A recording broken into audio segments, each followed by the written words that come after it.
Hello and welcome back to my studio.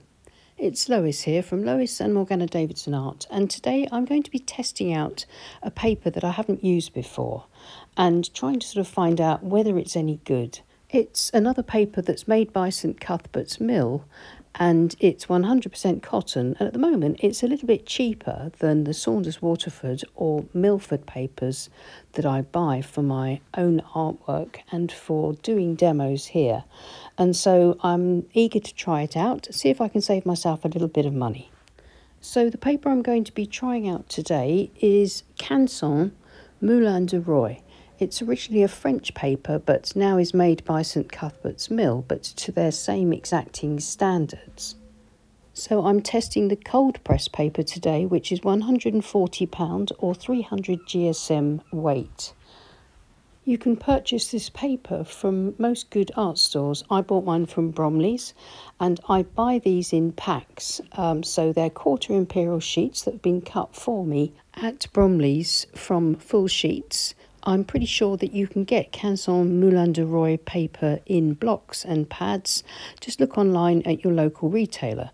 But I thought I'd share my testing with you and my results and show you what I think. So here's a quick comparison between the textures of the Canson Moulin de Roy, which is on the left. In the middle it's Milford paper, and then on the right is my Saunders Waterford paper. They're all pretty much the same sort of shade of creamy white. The textures are all similar but slightly different. So I'm just going to put the paper through its paces. I'm going to paint a stormy wet in wet sky using lots of paint and water, and to see whether it buckles and how well it takes the paint.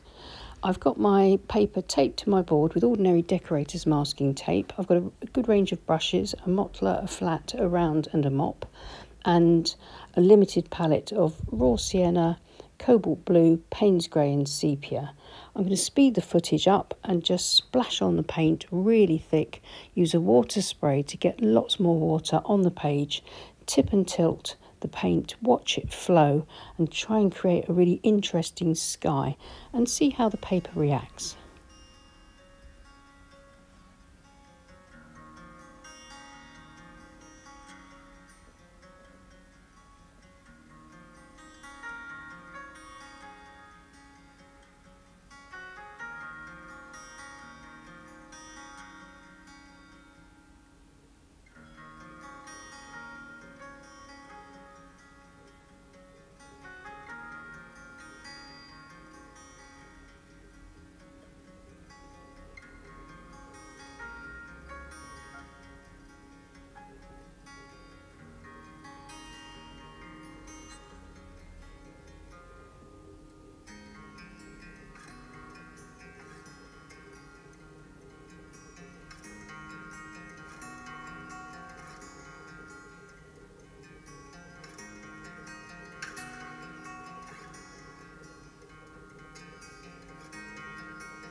So that'll do for the sky. I think that's a pretty fair test, the amount of paint and water that I've used for that. And it's not really buckled very much considering, so I'm really pleased. And here's the dry painting, and I think you can see that the paint's looking quite promising. I like the way it's flowed onto the paper. It's resisted the dry paper, the little patches of dry paper, really nicely, but it's granulated quite well because of the cobalt blue, which is a nice granulating colour. And I've got these lovely transitions between the really dark areas of paint with some nice soft and hard edges, Some lovely differentiation between the raw sienna, the cobalt blue and the Payne's grey, which is shaded and warmed with a little bit of the sepia. And overall, considering the amount of punishment I've just given this paper, I think it's done really well. It's behaved pretty much in a very similar way to the Saunders Waterford paper, but maybe buckled a little bit less. I'm now going to put in just a bit of a foreground, just something to put this sky into context.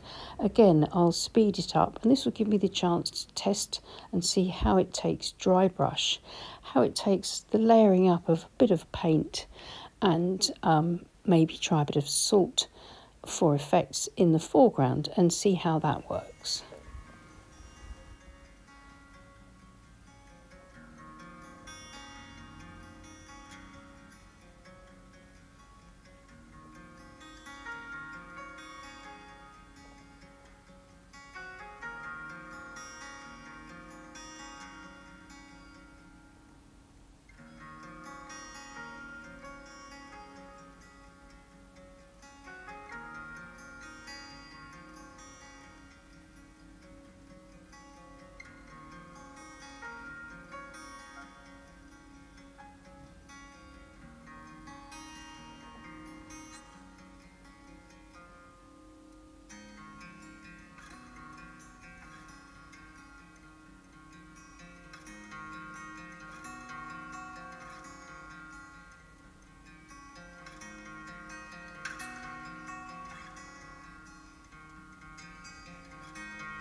Well, I think I've thrown just about everything I could think of at this: palette knife etching, salt, extreme wet in wet, gravity painting, tipping and tilting, dry brush, and this paper has kind of passed every test with flying colours.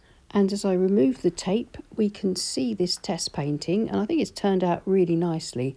I'm ever so pleased with the way the dry brush looks, and I really like the flow of paint in the sky.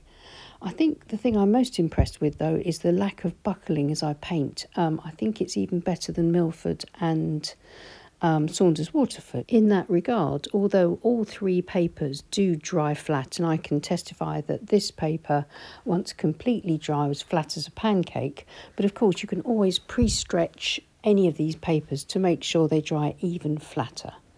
Just adding a little bit of extra detail with a small calligraphy brush to the plants in the front, just to give that suggestion of foreground and to push the background back even further. And if you're interested in watercolour paper, I talk about it in general terms, along with other materials and techniques, in my new book, Landscapes in Watercolour, Techniques and Tutorials for the Complete Beginner.